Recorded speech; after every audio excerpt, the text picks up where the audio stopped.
Salut,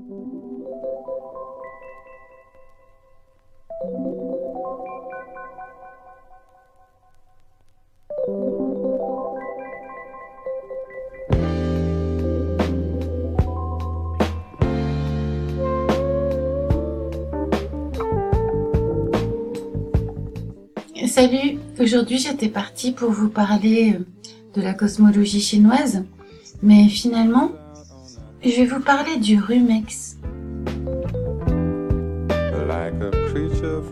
Tout a commencé avec ceci, un Kong chinois.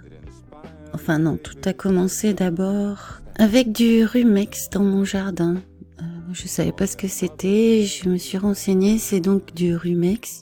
On appelle ça aussi de l'oseille. C'est comestible, on peut s'en servir pour faire des salades ou on peut les cuisiner comme des épinards. J'ai vu aussi que certaines oseilles, certains rumex étaient utilisés comme plantes en aquarium. C'est une plante qui a l'air d'aimer l'eau et si j'en crois les premiers résultats de Google, elle peut être très envahissante. Je me suis souvenu que ma maman m'avait donné ce bouquin. L'intérêt de ce genre d'encyclopédie, c'est de permettre de faire un diagnostic de la terre de son jardin. En fonction des plantes sauvages qui s'y plaisent naturellement, on pourra connaître le caractère ou le tempérament de son sol et savoir quelle est la plante qui va se cultiver le plus aisément. Voici ce qu'on lit à la page du rumex obtusifolius, comme j'en ai dans mon jardin. Espèce rarissime au début du XXe siècle, le rumex est devenu aujourd'hui très commun dans toute la France, du niveau de la mer à 1800 mètres d'altitude. On comprendra peut-être pourquoi en lisant la suite. Le message que nous envoie le rumex. Il nous parle d'un engorgement en eau et en matière organique. Bon, le CAH, c'est le complexe argilo-humique, une association de matières organiques humus et de matières inorganiques, minéraux. Donc on a une déstructuration du complexe argilo-humique avec libération d'aluminium, de fer ferrique et production de nitrite. Alors là, je commençais à être vraiment très inquiète pour mon sol et je me suis souvenu que il y avait des outils qui avaient rouillé à cet endroit. Alors je me suis dit, effectivement, le sol doit être chargé en ferraille, quoi, de nombreuses années, avant d'être travaillé pour la première fois cette année. Et donc à la fin de l'été, voilà, il y a du rumex qui avait poussé.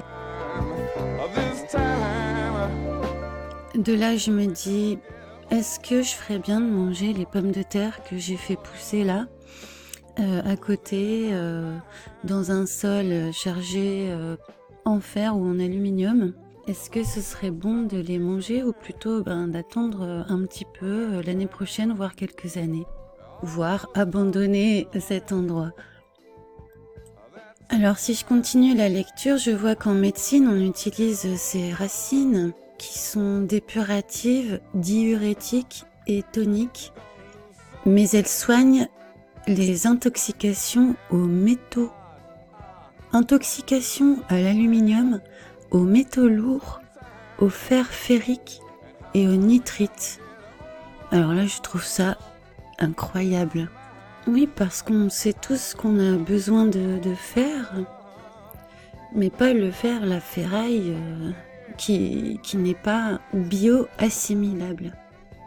Et on appelle anémie cette maladie qui survient suite à la carence en fer. Donc ça va être des plantes gorgées par exemple de fer, mais du fer transformé, du fer bio-assimilable et qui soigne les excès ou les carences en métaux. Le rumex à feuilles obtuses qui pousse sur les sols hydromorphes où le fer change d'état, où le complexe argilo-humique se déstructure et libère le fer et l'aluminium. Donc cette plante soigne les excès ou les carences. Ça me fait penser à l'aubépine qui soigne l'hypotension et l'hypertension. On n'est plus dans une logique où il s'agit d'additionner de la quantité ou de soustraire de la quantité, mais plutôt comme en musique, on donne le la, donc on donne la bonne vibration, si vous voulez, pour s'y ajuster. Il ne s'agit pas d'enlever ou d'ajouter de la matière. Mais je trouve ça extraordinaire. Soigne les excès ou les carences. Poussant dans des sols pollués par les nitrites, il soigne également les intoxications alimentaires par les nitrites. Donc non seulement cette plante a poussé spontanément, je ne suis pas allée chercher un remède à la jardinerie pour un sol pollué, la plante est venue d'elle-même.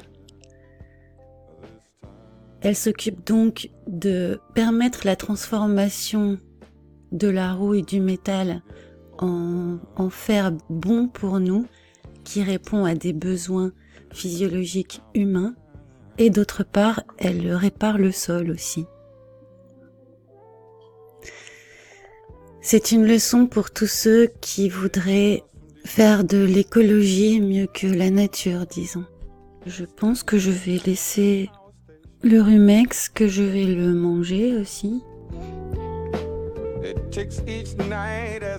Et que je vais laisser reposer cette partie-là du potager pour voir ce que ça devient, comment ça se transforme, le temps qu'il faudra au rumex pour disparaître d'eux-mêmes, puisque ça signifiera que la terre n'est plus polluée, n'est plus accueillante pour cette plante.